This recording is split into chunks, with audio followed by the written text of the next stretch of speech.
नमस्कार मित्रांनो, नाव माझं प्रद्युम्न। आज आपण फोटोशॉप मधला फक्त एक टूल बघणार आहोत।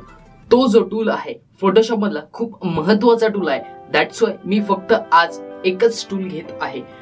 तर मित्रांनो, त्या टूलचं नाव आहे क्लोन स्टॅम्प टूल। मित्रांनो, या टूलचा कशा प्रकारे आपण उपयोग करू शकतो आणि तो फोटोशॉप मध्ये कसे कार्य करतो हे आपण आता लगेचच बघूयात। तर मित्रांनो, ते शिकण्यासाठी सर्वप्रथम आपल्याला जावं लागेल माझ्या डेस्कटॉप स्क्रीन कडे। तर मित्रांनो, लगेचच व्हिडिओ स्टार्ट करूयात। Let's go.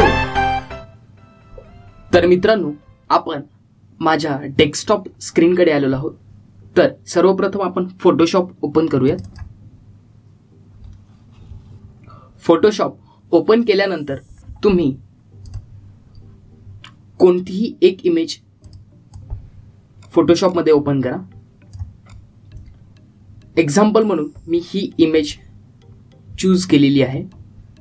तर मित्रांनो, सर्वप्रथम आपण या इमेजची एक कॉपी काढून घेऊयात। कॉपीसाठी शॉर्टकट की जो आहे तो आहे Ctrl+J, ज्याने की तुमची कॉपी क्लिअर तयार होते। ठीक आहे। तर मित्रांनो, आपण क्लोन स्टॅम्प टूल घेऊयात। ओके मित्रांनो, क्लोन स्टॅम्प टूल घेतल्याच्या नंतर तुम्हाला ज्या लेयर वरती काम करायचं आहे ती लेयर सिलेक्ट करा आणि जो पार्ट तुम्हाला या इथे हवा आहे त्या पार्ट वरती गेल्याच्या नंतर अल्ट प्रेस करा, सिंपल क्लिक करा आणि तुम्हाला हवी तशी तुम्ही शेप घेऊ शकता। त्याच्यानंतर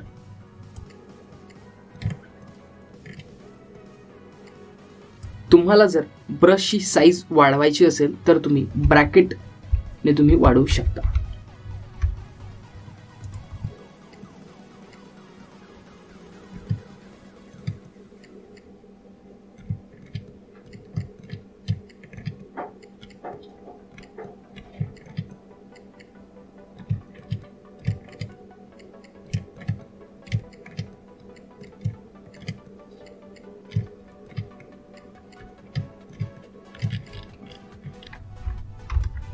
इथे थोडासा पार्ट त्याचा जो आहे तो राहिलेला आहे।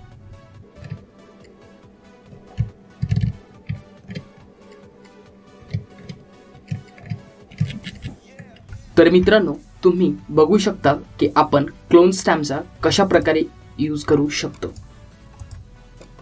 बिफोर।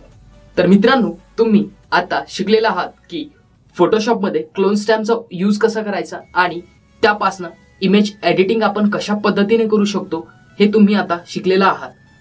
तर मित्रांनो, तुम्हाला जर हा व्हिडिओ आवडला असेल तर लाईक करा आणि आपल्या चॅनलला सबस्क्राईब करा, जेणेकरून तुम्हाला अपडेटेड व्हिडिओज जे आहेत ते मिळत राहतील।